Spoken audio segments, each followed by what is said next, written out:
itu bisa muncul.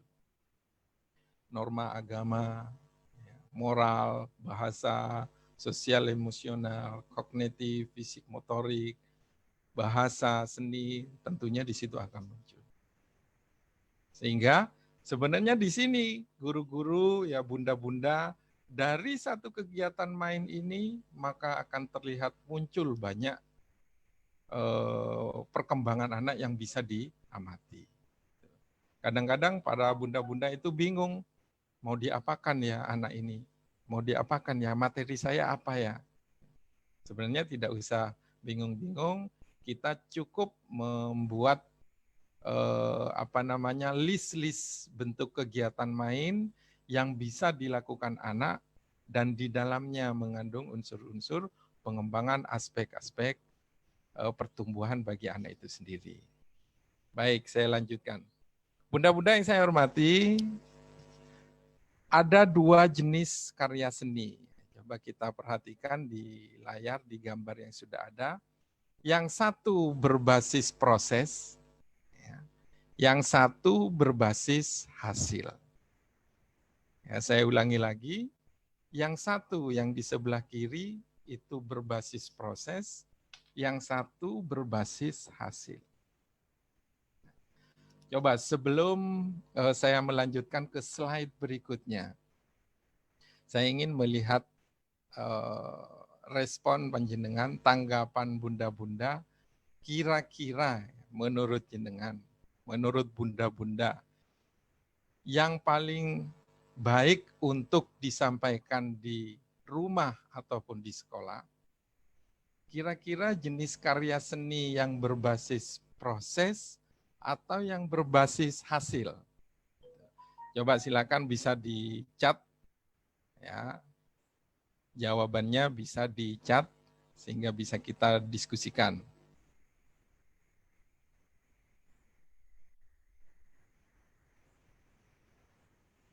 Ya, ada yang menyampaikan berbasis proses.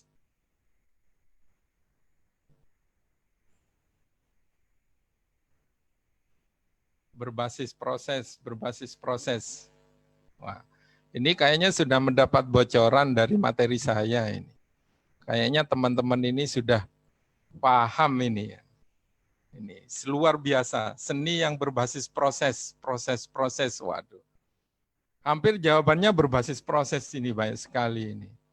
Luar biasa. Artinya saya yakin ini bunda-bunda yang ikut pada pagi hari ini itu sudah pilihan dan saya yakin di lembaganya ini sudah melaksanakan kegiatan ini. Baik, saya tingkatkan lagi ya pertanyaannya. Kalau bunda-bunda itu memilih yang berbasis proses, kenapa? Nah, yang berbasis proses itu lebih baik daripada yang berbasis hasil. Coba dicat bunda-bunda. Coba.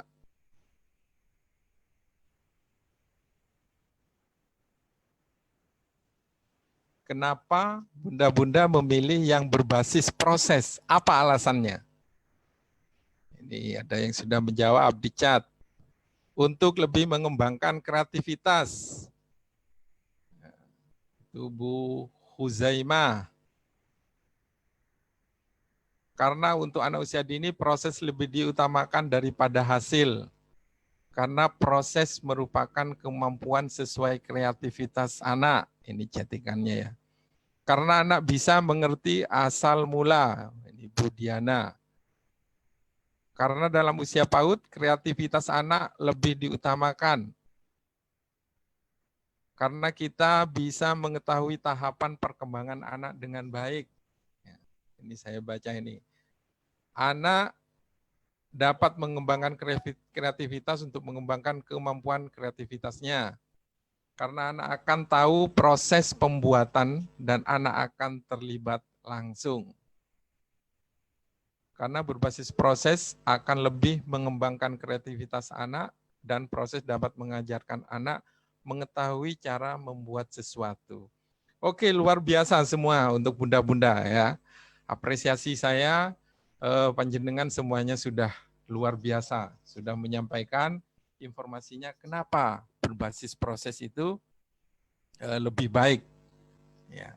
Kenapa berbasis proses itu lebih baik. Baik, saya lanjutkan Bunda-Bunda.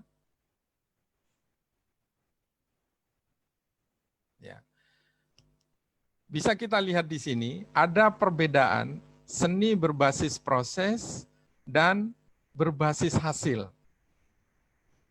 Kalau yang berbasis proses, itu tidak ada instruksi atau langkah-langkah pembuatan. Jadi secara global, guru hanya menyampaikan atau menyediakan alat-alat main. Tetapi untuk seni berbasis hasil, ada instruksi yang harus dilakukan, langkah per langkah. Jadi ini perbedaan yang pertama. Kemudian berbasis proses nggak ada contoh. Tapi kalau yang berbasis hasil, misal biasanya diberi contoh, ini ya Bunda mau buat ini, coba digunting. Semuanya digunting ya, lingkaran-lingkaran semua. Bikin matanya nanti ditempel di sini ya. Jadi itu berbasis hasil. Tetapi untuk yang berbasis proses, tidak ada contoh, tetapi anak diminta untuk melakukan eksplorasi secara mandiri. Ya. Kemudian berikutnya, yang berbasis proses itu tidak ada benar atau salah. Ya, berbeda dengan yang berbasis hasil. Kalau berbasis hasil, maka yang tidak sesuai dengan contoh tentu kurang benar. Yang sesuai dengan contoh itu adalah karya yang benar. Jadi tidak ada benar, tidak ada salah pada proses. Kemudian berfokus pada pengalaman dan eksplorasi alat media dan material. Jadi di sini mereka benar-benar melakukan eksplorasi terkait dengan alat media yang disiapkan. Tetapi kalau berbasis hasil sudah jelas, nanti ini hasilnya adalah gambar boneka, bundar, ya, seperti itu. Hasil karya unik dan original. Kenapa kok original? Karena produk yang dihasilkan merupakan hasil karya eksplorasi anak yang dikeluarkan secara mandiri, tanpa ada tuntunan, tanpa ada kewajiban, harus serupa dengan contohnya. Sehingga produk yang dihasilkan pada seni berbasis proses itu berbeda setiap anak. Setiap anak, satu anak dengan anak lain, maka produk yang dihasilkan itu akan berbeda-beda. Di situ nanti para guru, para bunda-bunda bisa melakukan penilaian, ya, bisa melakukan penilaian. Apa kira-kira hasil penilaian yang bisa dilakukan terkait dengan hasil yang sudah diperoleh. Selanjutnya menghasilkan pengalaman yang rileks dan menenangkan. Anak pada saat melakukan eksplorasi tanpa tekanan, mereka akan merasa enjoy, yang mau coret-coret sesuka mereka gitu ya. Berbeda dengan kalau sudah ada perintah, nanti ini harus coretannya ke atas, ini harus ke bawah. Anak-anak merasa ada tekanan, itu ya, ada tekanan. Itu di dalam seni pembelajaran ada yang bersifat konstruktivisme dan behaviorisme. Itu. Yang benar yang adalah yang konstruktivisme. Kenapa? Karena di situ akan mengeksplor. Anak-anak mengeksplorasi kemampuan mereka secara mandiri. Bukan karena perintah, bukan karena permintaan yang harus serupa dengan contoh. Itu bunda-bunda. Kemudian karya seni menggambarkan dan menunjukkan ekspresi dan perasaan anak. Saya kira sama, ide-ide tidak dapat dicari dari internet. Kalau yang berbasis proses, karena anak-anak akan melakukan eksplorasi dengan caranya sendiri, dengan idenya sendiri. Jadi itu dua hal yang berbeda antara berbasis proses dan berbasis hasil. Silakan nanti di dalam proses pembelajaran yang bisa dilakukan, bunda-bunda bisa melakukan pilihan, tetapi diupayakan kalau memang memungkinkan berbasis proses ini akan memunculkan banyak hal, banyak ide yang bisa dieksplorasi oleh peserta didik. Ya, ini mengapa perlu seni berbasis proses? Saya kira tadi sudah disampaikan karya seni berbasis proses tadi memberikan kesempatan anak untuk mengeluarkan emosi-emosi yang ada di dalam dirinya dan membangun kepercayaan diri anak. Pada masa-masa krisis seperti ini, bunda-bunda, pada saat masa-masa pandemi ini, hal inilah yang sangat diperlukan anak. Kesempatan mengekspresikan diri, menenangkan diri, dan meluapkan emosi. Anak boring di rumah. Mereka tidak mau melakukan sesuatu karena sudah bosan. Gitu. Tetapi kadang-kadang tidak hanya anaknya, tetapi orang tuanya juga yang bosan. Ya, boring. Itu. Tetapi kalau orang tuanya bisa melakukan kegiatan ini secara kreatif, maka anak-anak bisa diarahkan sehingga rasa bosan yang mereka hadapi itu bisa terkendali melalui kegiatan bermain seni kriya ini. Baik, apa saja yang harus disediakan orang tua terkait dengan seni kriya ini? Yang pertama, ciptakan lingkungan rumah yang menarik minat anak untuk berkreasi. Di sekolah pun juga begitu, tetapi karena di masa-masa sekarang adalah masa-masa pandemi, anak-anak banyak di rumah, maka orang tua diharapkan dapat menciptakan lingkungan rumah yang menarik minat anak untuk berkreasi. Kemudian menyiapkan alat-alat dan bahan yang menarik, sehingga terlihat oleh anak dan mudah dijangkau. Mainan selayaknya tetap dalam pengendalian orang tua, tetapi jangan sampai mainan itu tidak bisa diambil oleh anak untuk dibuat permainan. Ya. Walaupun nanti di dalam bermain harus tetap dilakukan pendampingan dari orang tua. Alat-alat yang beragam di sekitar rumah, warnanya, teksturnya, ukurannya, itu bisa disiapkan. Bahan-bahan tidak harus membeli, tetapi juga bisa menggunakan bahan-bahan yang ada di lingkungan kita. Guru orang tua memberikan anak kebebasan untuk berkreasi. Guru orang tua memastikan suasana yang nyaman, santai, dan mengasihkan. Sediakan tempat, alat, dan bahan yang dapat memancing rasa ingin tahu anak dan kebebasan untuk berekspresi. Barangkali itu hal-hal yang perlu disiapkan di rumah kalau memang pada saat ini anak sedang berada di rumah. Ini kita berikan beberapa contoh kegiatan seni kriya yang dapat dilakukan di sekolah atau di rumah. Contoh, menggambar atau melukis. Bukan sesuatu yang baru. Anak-anak tangannya kotor, ya biarkan saja kotor. Tetapi tentu orang tua tetap harus mendampingi agar kegiatannya bisa dilakukan dan tidak membahayakan bagi anak-anak. Disilakan anak-anak itu coret-coret bikin apa terkait dengan kreasi-kreasi mereka sendiri. Orang tua mendampingi. Painting park, ya, ini banyak contoh. Tuh. Kemudian melukis dengan finger painting, ya, melukis dengan jari. Cara-caranya juga sudah banyak dilakukan di sekolah, tinggal guru-guru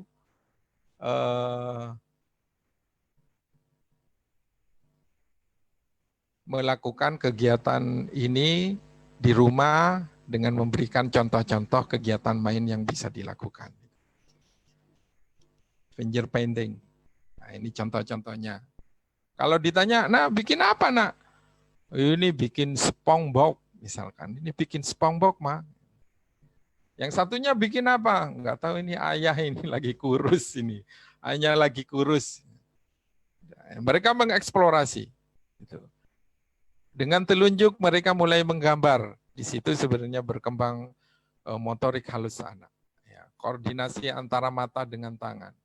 Di situ mulai berkembang. Sehingga anak-anak itu bisa melakukan kegiatan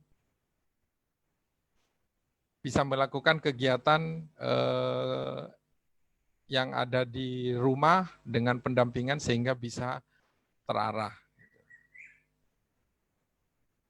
Sebentar Bunda ya.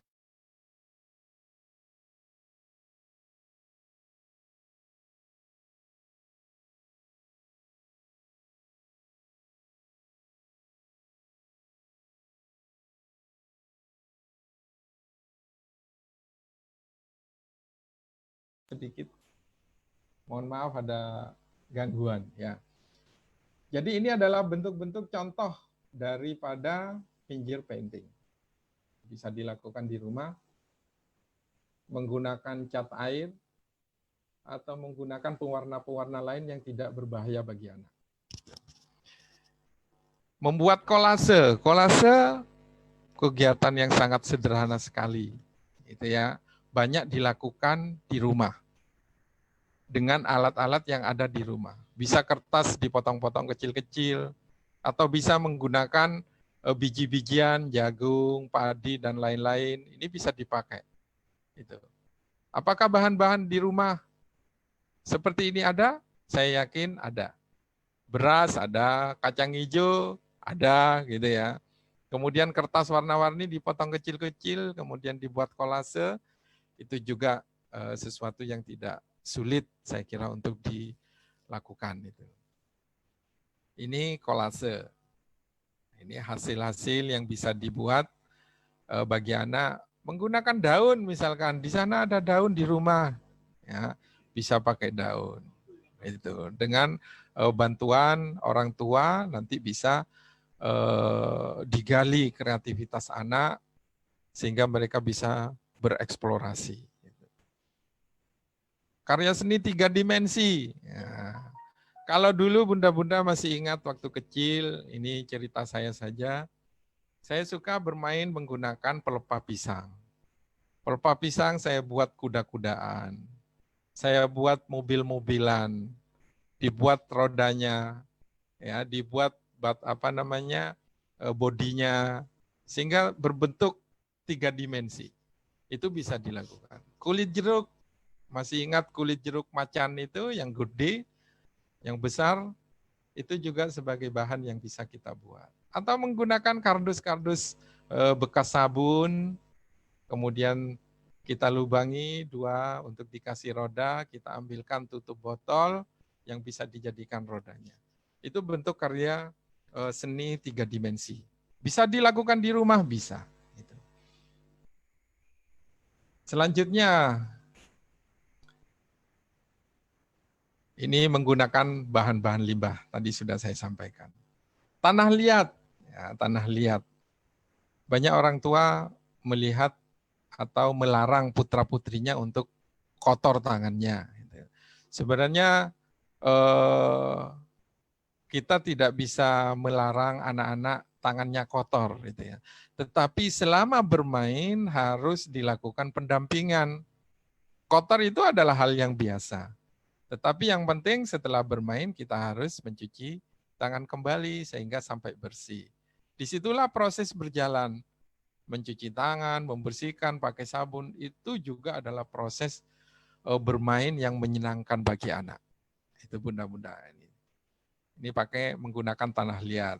Contoh-contoh banyak. Ya. Itu menggulung clay itu tanah liat bunda ya. Tanah liat dibuat kotak. Kalau saya dulu suka bikin mangkok-mangkok ya kecil-kecil itu kemudian dijemur sendiri. Hasilnya ya bagus-bagus juga. Itu pada tingkatan anak-anak. Kemudian ditambahi dengan bagian-bagian lain menggunakan luspat yang ada di rumah. Itu. Jadi ini adalah contoh-contoh saja. Eksplorasinya banyak. Itu tidak kekurangan cara.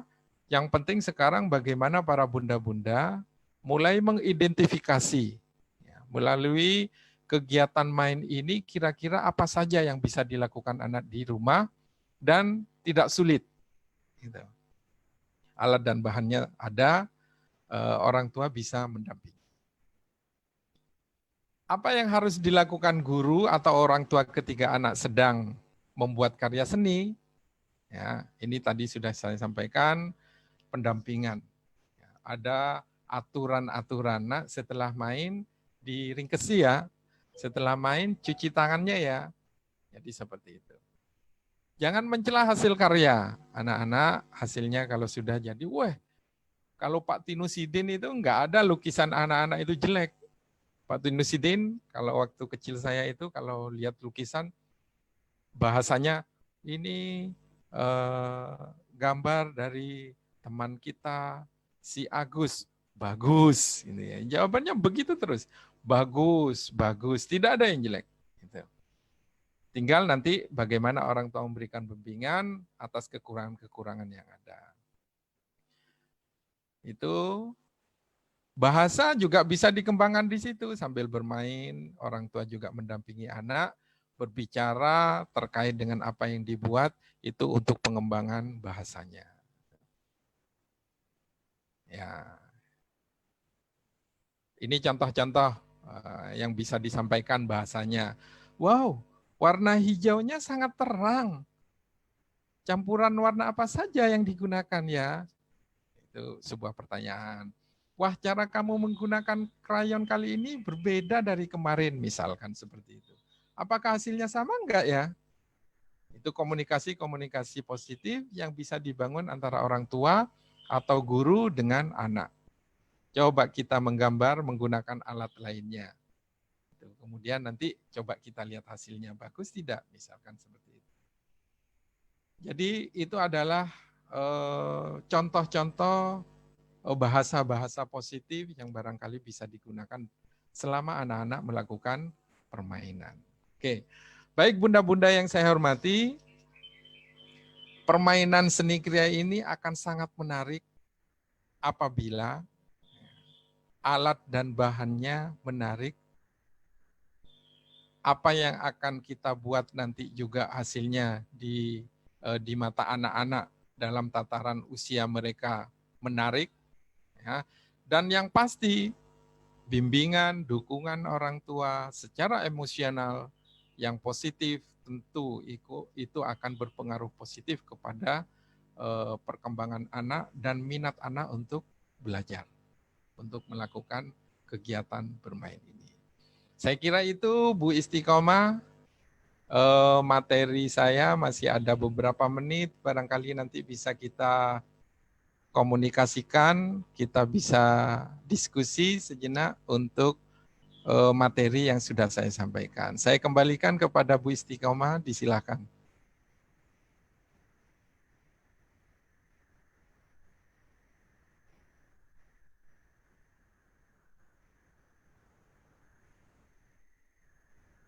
Monggo Bu Istiqomah. Ya, terima kasih. Ini speaker saya baru aktif kembali dari Mas Rizal. Terima kasih Mas Rizal. Oke Pak Ainur, paparan yang luar biasa dan sangat-sangat membuat saya semakin penasaran ini. Tentu saja dengan ibu-ibu yang lain juga begitu. Gimana Bunda? Ada pertanyaan untuk seni kriya ini? Bisa ditulis lewat chat atau bisa lewat Rensen. Silakan Bunda.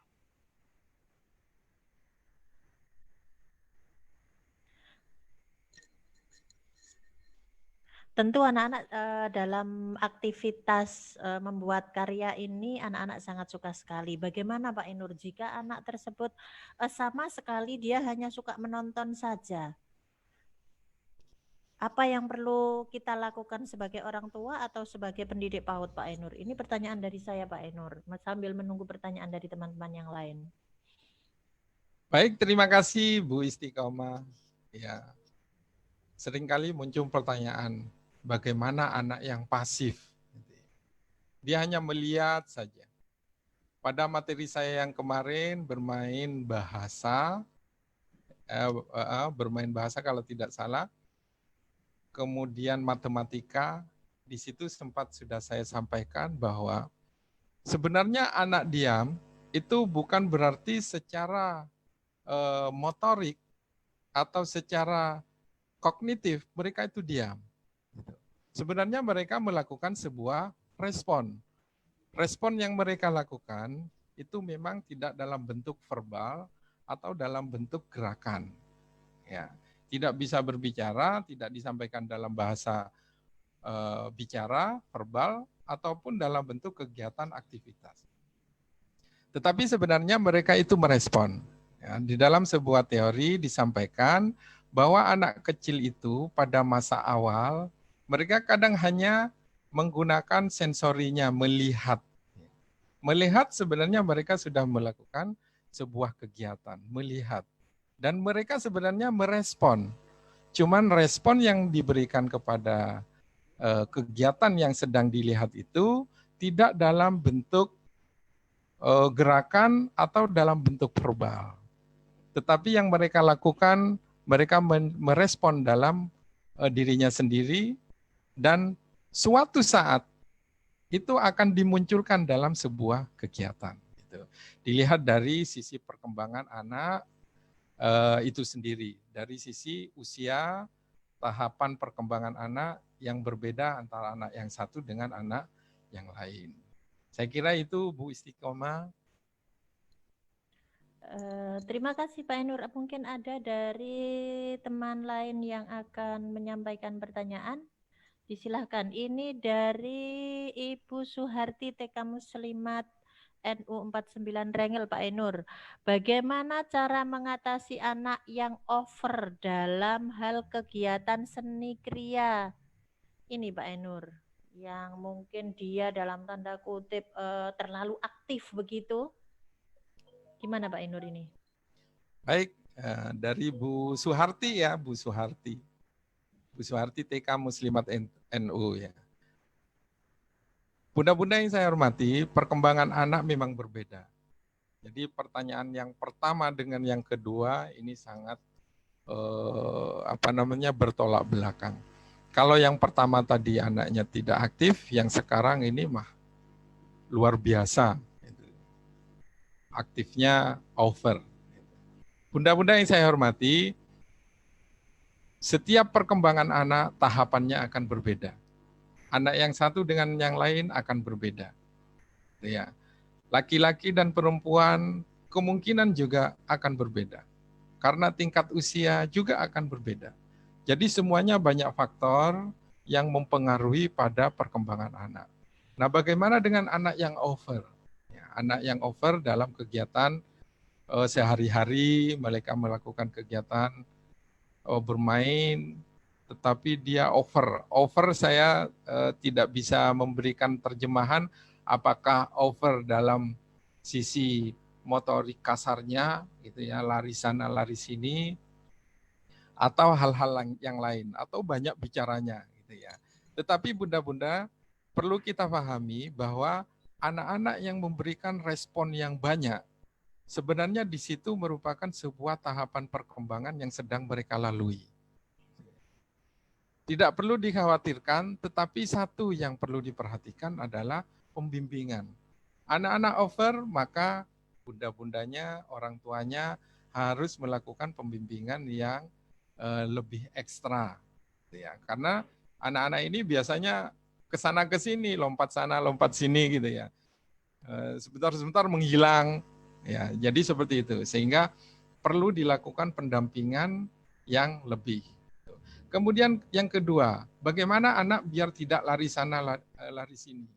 Tentu orang tua, tadi saya sudah menyampaikan, persiapkan bahan-bahan, alat-alat bermain seni kriya yang dimungkinkan anak itu berada pada sebuah lingkungan yang tidak membutuhkan lingkungan harus ke sana dan ke sini.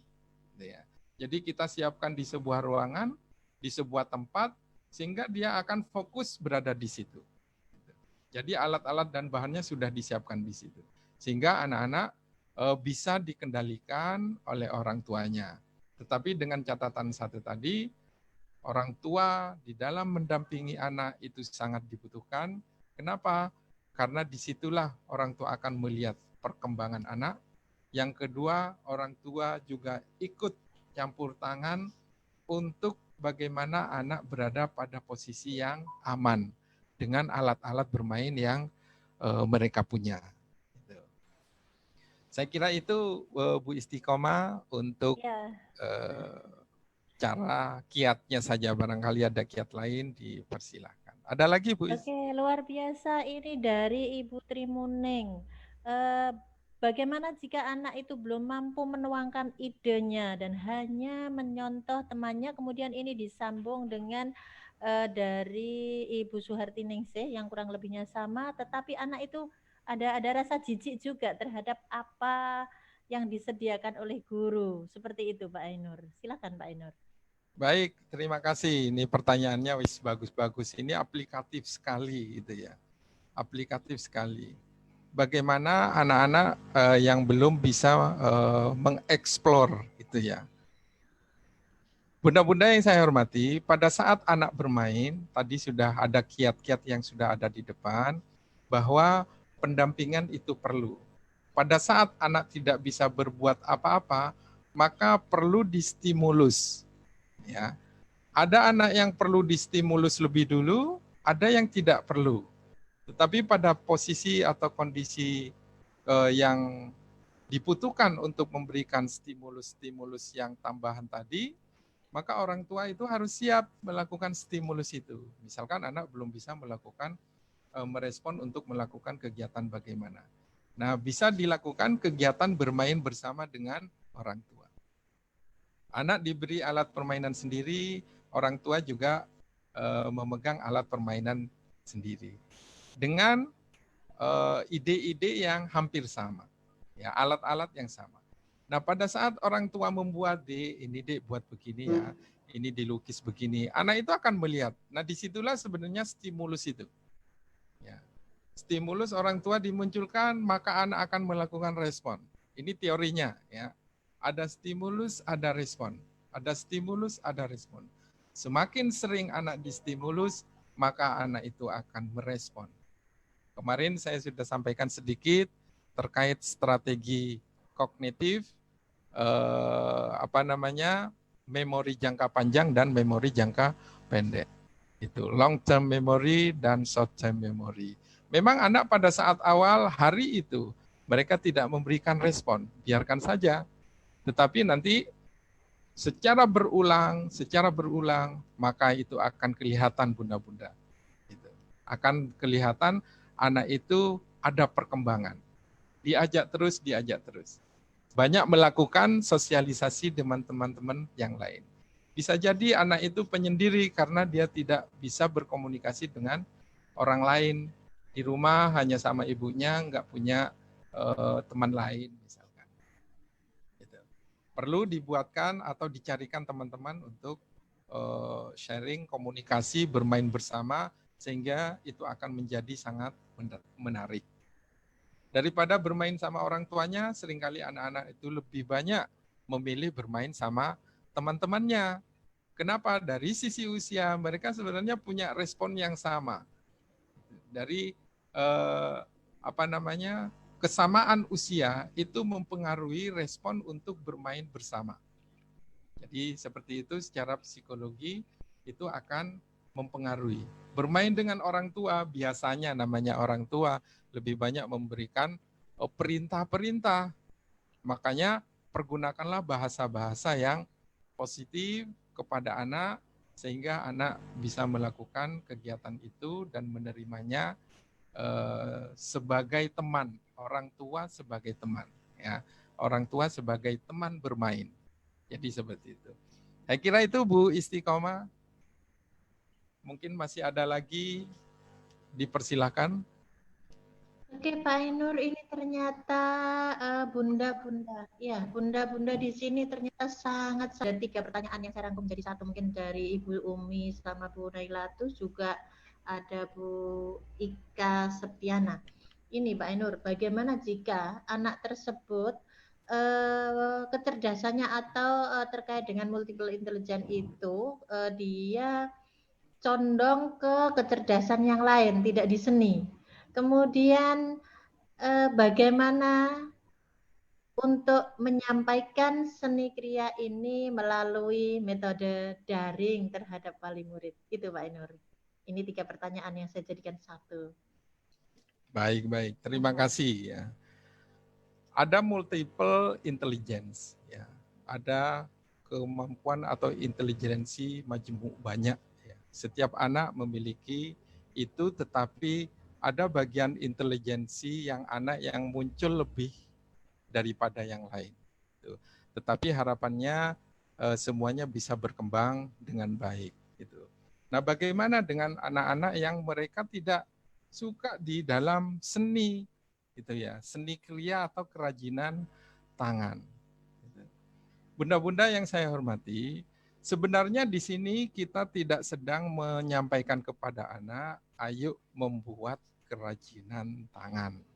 Ini yang perlu kita garis bawahi. Ayo kita membuat kerajinan tangan. Mereka tidak paham itu. Tetapi yang perlu kita sampaikan, ayo kita bermain.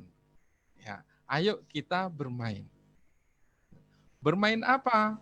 Itu banyak hal yang bisa digunakan. Nah, sebenarnya di setiap kegiatan itu, di setiap permainan itu ada tersirat kegiatan-kegiatan seni. Ada seninya juga, cuman secara khusus tidak muncul ini adalah seni. Nah, anak-anak yang tidak suka seni, saya kurang tahu seninya seni apa ya. Seni sendiri kan banyak ya. Ada seni suara, ada seni lukis, ada seni pahat, gitu ya. Jadi, bunda-bunda yang saya hormati, intinya begini, permainan seni kriya ini adalah sebuah alternatif. Sebuah alternatif untuk memunculkan aspek-aspek perkembangan bagi anak. Jadi permainan seni kriya ini adalah alternatif bermain yang bisa dilakukan para guru, para orang tua kepada anak-anak yang ada di rumah. Tetapi secara umum dari sebuah penelitian di buku-buku, jurnal-jurnal, pada umumnya anak-anak itu senang dengan kegiatan permainan. Kalau permainan seni kriya ini mereka tidak suka, maka kemarin sudah kita lakukan kegiatan-kegiatan lain ya di dalam materi yang sebelumnya. Ada bermain matematika, ada bermain bahasa, ada bermain sains di situ ya. Jadi banyak pilihan-pilihan. Artinya apa? Ini adalah sebuah pilihan alternatif yang bisa digunakan untuk kegiatan bermain bagi anak baik di rumah maupun di sekolah, sehingga di situ bisa dilihat atau dinilai perkembangan dari tahapan perkembangan anak itu sendiri. Itu yang pertama. Terus yang kedua, bagaimana dengan situasi yang daring seperti ini? Tentu pada situasi yang seperti ini, kemarin saya sudah sampaikan, para guru itu sekarang mulai melakukan inventarisasi gitu ya. Inventarisasi kegiatan main apa saja yang bisa dilakukan anak di rumah. Mudah, murah, gitu ya, dilakukan aman, itu coba diinventaris. Termasuk dalam seni kriya ini. Jadi seni kriya ini alternatif ya. Karena di dalam seni kriya ini sebenarnya ada banyak hal yang bisa diambil untuk perkembangan anak. Tetapi di dalam kegiatan bermain yang lain juga sebenarnya tidak kalah pentingnya, semuanya diarahkan untuk perkembangan anak. Dan di masa daring ini kan tidak mungkin gurunya memberikan pelajaran kepada orang tua, gitu ya. Bisa saja terjadi, bisa kalau orang tuanya bisa video call, bisa macam-macam lah ya, selama daring kalau mereka mampu melakukan daring. Tetapi langkah pertama yang harus dilakukan guru adalah mereka harus menyiapkan alternatif kegiatan main sebanyak mungkin yang nantinya bisa dianalisis, bisa dinilai seberapa jauh tingkat perkembangan anak di situ. Aspek-aspek perkembangan yang muncul dari kegiatan main itu apa saja kira-kira. Jadi itu diprediksi. Atau mungkin orang tua punya alternatif sendiri, ya, dari list yang kita berikan, kemudian orang tua punya permainan sendiri. Boleh tidak? Boleh. Tidak ada masalah.